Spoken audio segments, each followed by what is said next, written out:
Hello and welcome to today's edition of Empowerment Hour here at CalonFM. Hi there, I'm Denise Oliver, your host, and once again I am the guest as well. Heading towards World Mental Health Awareness Day on October the 10th, and so I'm going to carry on the conversations about our mental health. Before I do, I just want to say that I am recording this well ahead of time because we are going to be having a new arrival in our home. And that new arrival is a dog. We haven't had a dog in the house for years and years and years. And to say that we're all very excited is an understatement. This dog is going to be my daughter's dog, and she's called Jessie. And she's coming all the way from Romania. We couldn't be more excited to be welcoming this lovely little creature into our home. I'm really looking forward to whatever it is we have to do with her, training wise, feeding wise, walking wise. Really, really looking forward to having this dog with us. No idea what type of dog she is. She's sort of small and terrier-like. Other than that, we don't have a clue. So yeah, we're looking forward to that.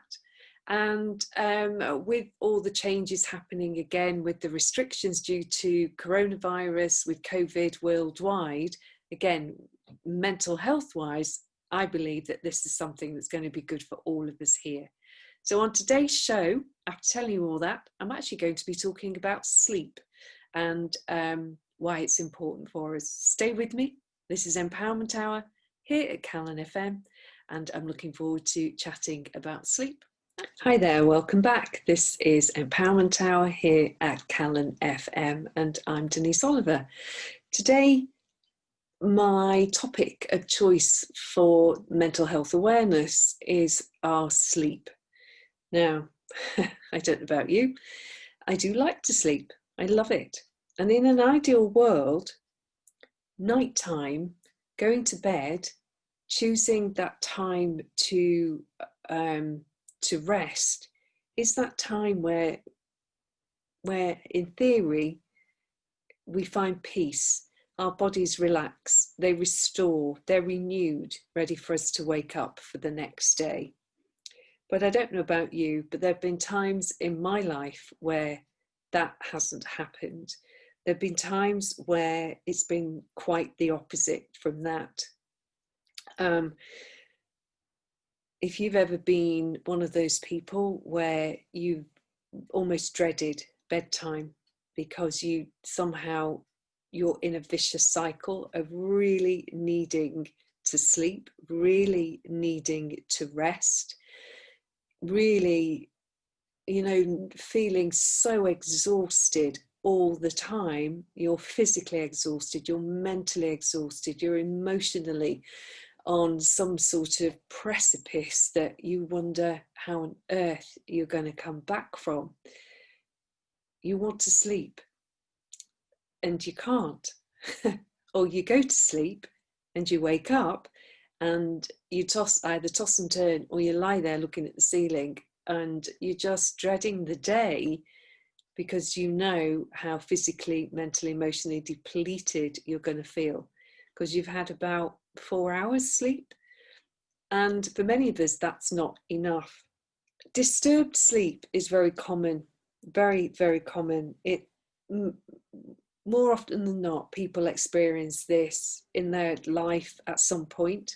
For some people, it's an ongoing thing. For some people, it's related to, say, the situation we're in now with the coronavirus and the restrictions and lockdown and so on, and what that's going to do to the rest of our lives. And so we get through the day because we have other things that distract us.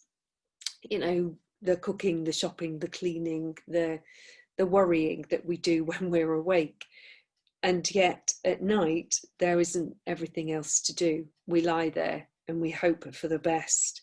When it comes to anxiety, to worry, to depression, all of these have that knock-on effect for our sleep and our sleep quality.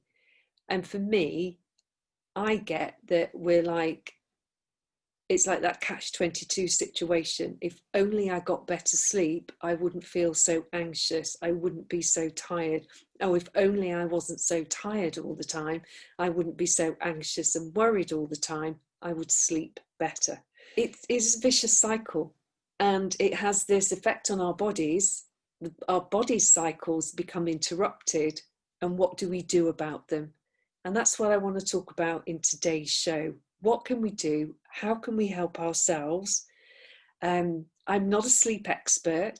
I'm going to talk to you from my point of view, from what I've done, from my experiences. As you know, I've had what I now recognise as some form of depression, very much some form of anxiety. I experienced irritable bowel syndrome in my late 20s, early 30s. I now consider that I had postnatal depression. I had 3 children, and I was never me for a long time, with the last thing I had being Lyme's disease and the chronic fatigue that followed that. And chronic fatigue is a weird thing in itself, in that you are chronically fatigued, you're dragging your body around, and you just can't rest and relax either. I would fall asleep, literally sit down and fall asleep during the day, like conk out. And it wasn't that I then didn't want to go to bed, I was exhausted. When I went to bed, again, I would conk out, and then I would wake up often in a panic. Perhaps I was dreaming, I'm not sure. But always I would then be awake round about 3 a.m. for hours. And I might just nod off again round about 6:30, 7 o'clock, when guess what? Time to, oh my goodness, sorry, I didn't realise my timer wasn't, my timer wasn't on silent. That's hilarious. It is now. When I would then have to get up because I had the family to sort out, and I would drag myself around with this horrible sense of every single nerve in my body jangling, being on edge, and at the same time being so exhausted that I felt like I couldn't keep my eyes open. I couldn't concentrate on what people were saying. I just couldn't focus. It's not all doom and gloom. I've changed, and if I can change, I believe anybody can. You just have to find what's going to work for you. So we're going to take another break, and we'll be back after the next song with more on sleep and mental health here on Empowerment Hour. Do stay tuned. Hi there, welcome back to Empowerment Hour here at CalonFM with me, Denise Oliver. And today I'm talking about sleep and mental health, and particularly my journey with this. And I hope that if there's anything at all that I'm saying that will assist you with your journey, then please try it. You could always contact me through social media and let me know how you're doing. I'd love to hear from you. Always surprises me how I can meet a friend from years ago and they know I do the radio show, they listen in, but they never comment, and it's only weeks, months, years later that I discover that they've been listening for a long time. And it's just like, ooh. So I'd love to know if anything I'm saying, if there's anything at all that works for you, let me know, because then I can talk more of what's working and not keep guessing at what people need to hear. So, as I said, I've experienced anxiety, chronic worry, chronic low self-esteem, chronic low self-confidence. I mean, really chronic. So with chronic, I mean, it's gone on for years and years and years and years. And then I'd have acute spikes in some of the patterns. I got to the point where my sleep pattern was so disrupted that I actually didn't know what was real and true in my head anymore. I had no idea of some of the things that that were going on there, some of the thoughts, the feelings, the emotions in my body, were they really mine? Were they real? I genuinely, there were days when I thought I was going completely mad. And I'm not quite sure what got me through those times, but I now only have very, very vague recollection of them. So what did I start to do to change? Sleep hygiene, this thing about actually creating a routine, like this pre-bedtime, sticking to certain times that work for you, was the first thing I started to look at. And what I started to recognize was that I was telling myself that because I'd been asleep in the afternoon, that I didn't need to go to bed at 10 o'clock, say, that I could stay up longer. What I discovered when I really drilled down into what was happening for me was that with that, I was going to bed too late. I would stay up to chat to my husband. He loved to watch the news and really comment on what was going on in the world. And what that started to do was set up the anxiety again in me, because the news just set me off in some way. I don't know about you. I don't know what you find when you're listening to the news. It's just so stressful at times. The people who are in it seem to love it. And I just recognized that I had to stop watching it. Now, I do watch the news these days. I do listen, and I listen for information, and I don't get anxious with it anymore. I hear the information, and then what am I going to do with that information, and how am I going to take that and live my life the way it's going to work for me? So there's an awful lot of information coming out right now about coronavirus, and I have my masks, I wash my hands, I hand sanitize, and I get on with my life, and I don't take risks that don't work for me. It's not worth it. I don't want to have this coronavirus. And B, for instance, if I'm a carrier, I don't know, I've never been tested. I don't want to pass it on to someone else either. So I risk assess myself, and I suggest that's what you do too. If you know that you're safe, you have an awareness that things are going to work out for you, then do what's going to work for you, not what someone else tells you. Not if someone says, oh no, don't worry about it, don't wear a mask, just carry on. Actually, if you get that you need to wear it, more often than not, wear it, is what I would say. How did I get onto that? Oh yes, watching the news. My bedtime routine changed, and I went to bed earlier, at least an hour earlier than I normally would have done. And I was very purposeful in what I chose to do before going to bed. I stopped drinking, so I didn't have to get up to go to the loo at least an hour before I went to bed. I drink a lot. I drink a lot of water. I'm not a tea or coffee person. And I know that it's suggested that people who drink tea and coffee cut back before bedtime because of the stimulatory aspect of that. Same with alcohol. A lot of people have those drinks because they think they relax them, and in actual fact, just check in with your body. Are you relaxed, or is it creating something in the background that's going to keep you awake?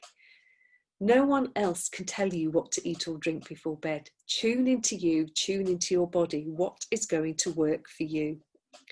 So I also looked at, like, my pajamas, my night dresses. What did my body prefer to wear in bed? I'm someone who likes a weight on me in bed.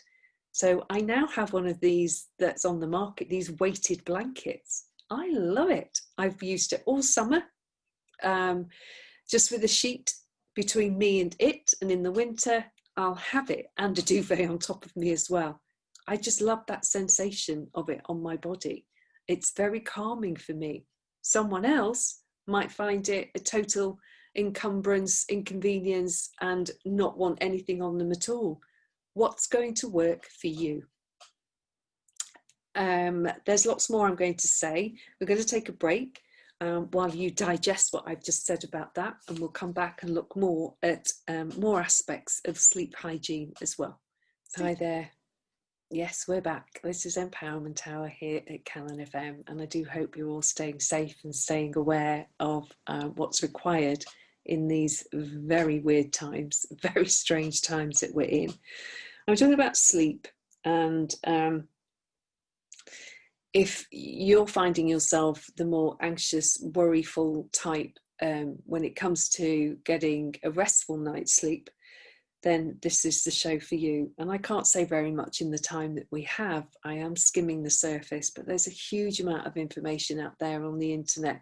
There's tons that you can look at and work out for yourself just how you can change what's going on for you. And part of what's required is we have to get ourselves into the right state, physically, mentally, and emotionally, to encourage a more restful night's sleep, so that we are more relaxed, and the stress hormones are kept to a minimum, our heart rate does come down, and our bodies do get to relax. One of the things that I discovered that I chose to do was that if I did a tidy up, so I made sure my kitchen was tidy, not obsessively. I just, I wasn't cleaning the floor every night or anything, but it was that thing of making sure the dishwasher was stacked. If it needed to be put on, I put it on. When it came to work, and I would just sit with a pad and a pen in my hand, and it's amazing if you just sit and allow things to come to you. I could write things down, knowing that when I went to bed, that wasn't going to wake me up in the night. Yes, so I don't go to bed with my mobile phone. I don't have that near me. I don't actually have a clock in the room. I just wake up when I wake up. Now, a lot of sleep hygienists would say that you need blackout curtains and things like that. I actually don't have any curtains at my window at all. I wake with the light. I sleep with the dark, as it were. So I do tend to sleep more in winter than I do in summer, because I follow those rhythms, and that really helps me, works for me. May not be the case for you. You may require blackout blinds. One of the other things I do have is a sleep mask, and every now and then I recognize that I do need to cut the light out, especially if I'm going to go to bed earlier in the summer and when it's still light. But by the time I wake up in the morning, I've taken it off.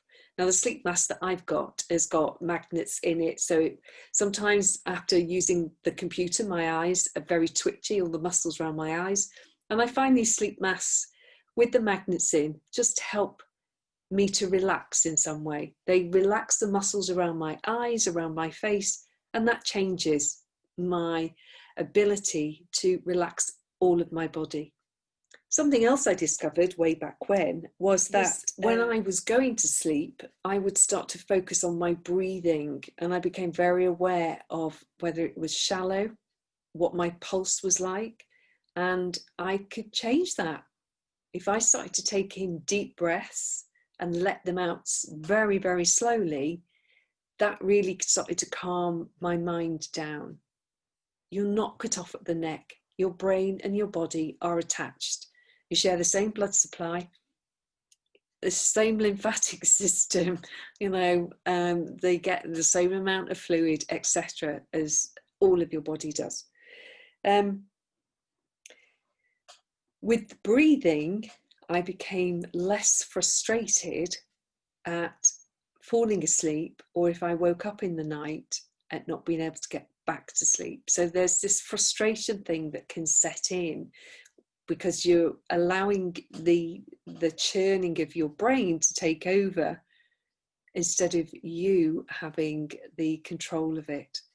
So the deep breathing is one way. And again, there's lots on YouTube, there's lots on other platforms, there's all sorts of things about this. I'm going to write some blogs about this, so you'll be able to read up on this in October as they go out on my website and into social media. One of the other things I discovered, and I knew this many, many, many, many years ago, was that one of the ways for me to relax before bed was to sit and do some knitting. Didn't matter what it was. Didn't have to be intricate in any way. If I knitted, there was something about that repetitive movement of making the stitches, of taking the wool around the needles, that somehow slowed my breathing down, which I'm convinced must have slowed my blood pressure down, and just brought a relaxation to my body. If my husband suddenly had something he wanted to discuss and it was getting on for 10 o'clock at night, it's like, no, it's too late now. It was going to set me off again, and I knew I wouldn't sleep well. Now for him, he would get things off his chest and he would sleep better, but it wasn't going to work for me. And I had to dig my heels in and go, no, absolutely not. We're not going to do that. Not right now. It can wait till tomorrow. Okay, let's take another break. And what I am going to do is come back as well, because you know me and Access Consciousness. I'm going to give you a tool that I have used to great effect for many years now, that I got from Access Consciousness, and one that I'm going to pass on to you, and you can try it too. But first, it's Empowerment Hour. I'm Denise Oliver, and we're taking a very brief look at sleep and our mental health and what we can do to help ourselves. Do you know that on average it should take us approximately 7 minutes to fall asleep? I know. There are times when I literally do put myself into bed and I wake up the next day and I think, I don't remember falling asleep. And then there are other nights where it does feel like it takes a lot longer. But 7 minutes is the average. And it depends on our age and whether we're male or female, and lots of other things as well. So I said I'd give you a tool from Access Consciousness. One of the things about this tool is it's just weird, and your head cannot compute it. And so your brain doing that overdrive thing, what else is it called? Where you can go into so much self-criticism, where you have no compassion for you, you're not grateful for anything, you worry that how many mistakes you might have made in the day, instead of actually congratulating yourself on getting through another day and acknowledging how amazing you are, that you've lived another day, that you've seen the sunrise and the sun go down. What is the tool? Okay, so first of all, one of the things that I learned was how critical I was of me, how my anxiety and depression came from having very low self-worth.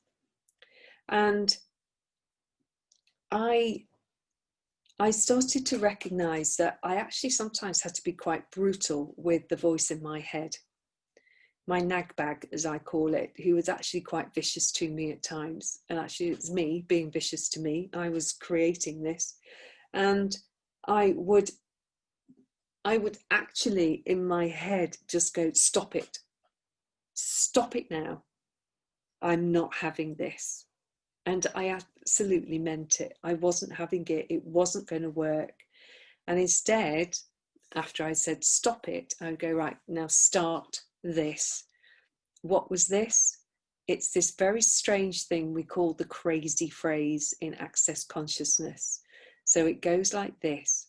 Everything is the opposite of what it appears to be. Nothing is the opposite of what it appears to be. Repeating that 10 times started the change that I'd been looking for with so many other things. I cannot begin to tell you how, even if I have the remotest sense that my nag bag is wanting to keep me awake and wanting me to be so self-critical and doubt me and put me back into that place of incredibly low self-worth, I start it immediately. I don't wait until I've gone into that situation. No. Everything is the opposite of what it appears to be, and nothing is the opposite of what it appears to be. Say that several times over and then stop and just listen. for what is or isn't there. What I began to notice with that was the silence in my brain. My brain can't compute what those words are. They just make no sense to it. It's not like real sentences. There's nothing for it to latch onto.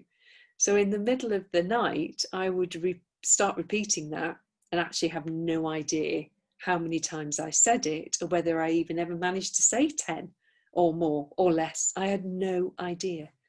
Everything is the opposite of what it appears to be. Nothing is the opposite of what it appears to be.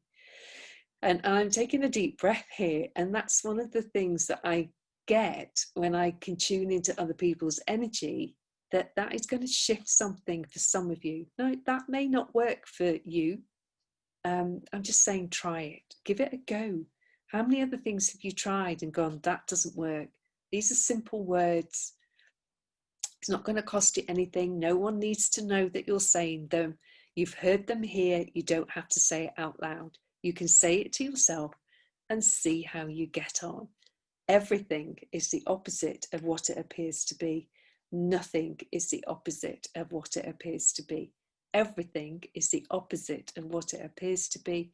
Nothing is the opposite of what it appears to be. I know it's so simple. You can't believe it's going to work. And until you give it a go, how will you know whether this will calm your brain down, calm you down, and bring some relaxation to your brain that allows your body to relax, so the next day you feel calmer and can get on with your day in a way that you perhaps haven't done in years, which is what was me. I was that person who, wow, I can't begin to tell you just how overwrought, over anxious, low self-worth I was all those years ago, that I really struggle to get the sensation of these days. And as I say, when I do, I know I've got a tool from Access Consciousness and I can use that. We're into the final session of today's Empowerment Hour here at CalonFM. I thank you so much for listening. You've been listening to me, Denise Oliver, and I've been talking about sleep and mental health.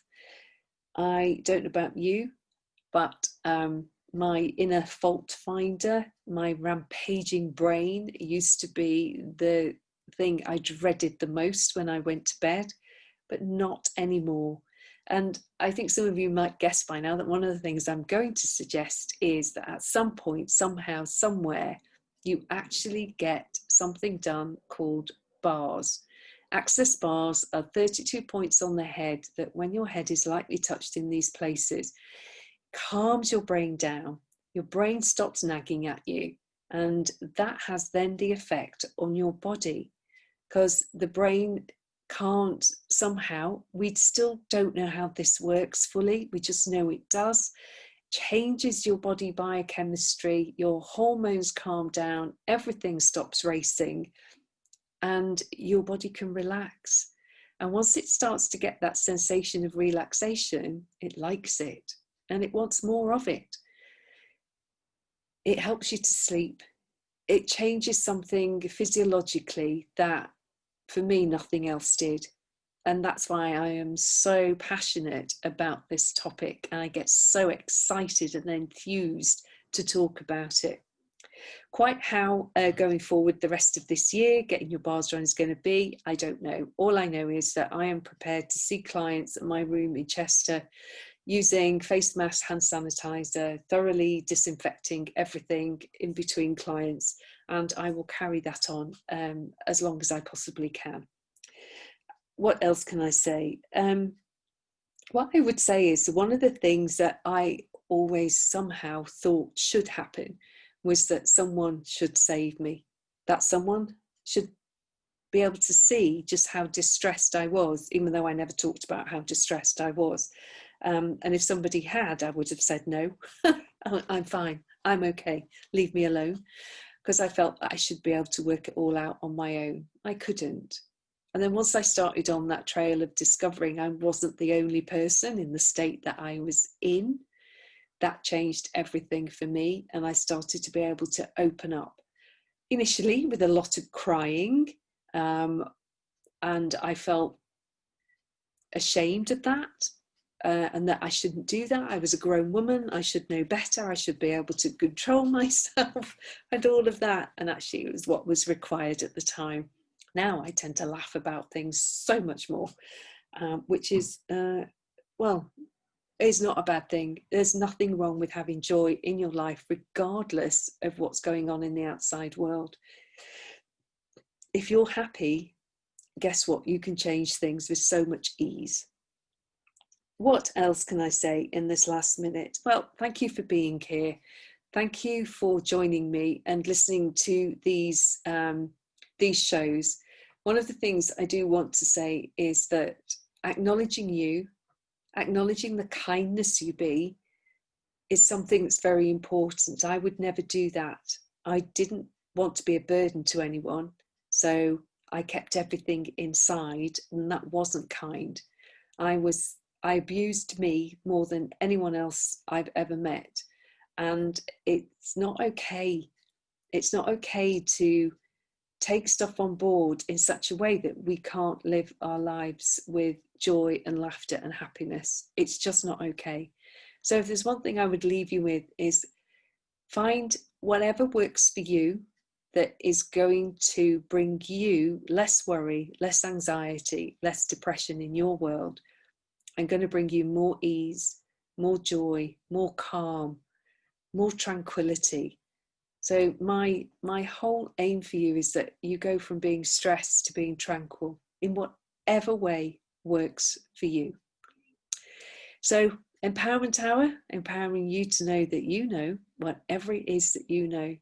And wishing you, as Dr. Fraser Crane used to say in his in Frasier, the comedy series, wishing you very, very, very good mental health.